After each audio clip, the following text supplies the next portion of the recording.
So I've cut 3 end caps, 2 of them for the bottom cylinder and 1 for the top cylinder, and I'm going to use the rings I took off of these caps as my restraining rings to hold the cylinders within confines of the motion of the roller. I'll explain that later when you see them on the actual thing. So I've got an ample amount of rings that I cut. Not only did I use the ones off of here, but I also used some that I cut off of a coupler. You see right over here, or coupling. I can't stress the importance of being careful, having jigs.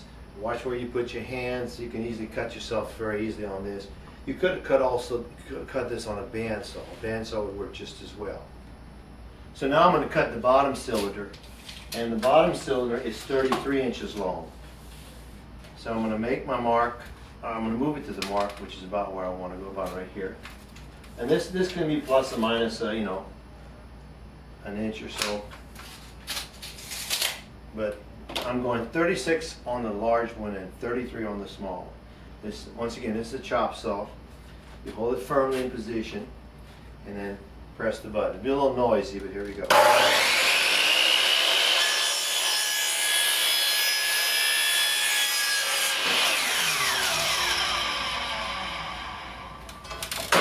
Okay, there we go.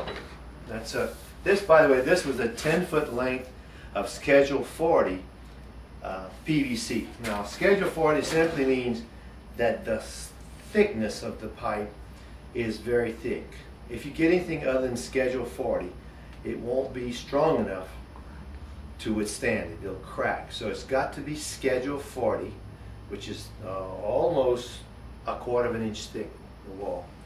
And so now what we can do is we're going to glue the end caps onto both pieces that we cut, and we're going to mix the cement and pour the cement in. Also, this time that I didn't do last time, I'm going to put a reinforcing rod to stop any flex this way onto this part of the cylinder.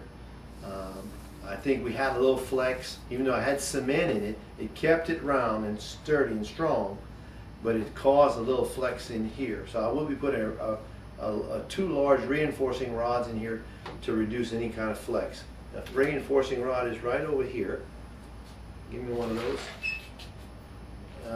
This is what a reinforcing rod looks like. It's a common name named rebar, and this is a 5/8 inch rebar.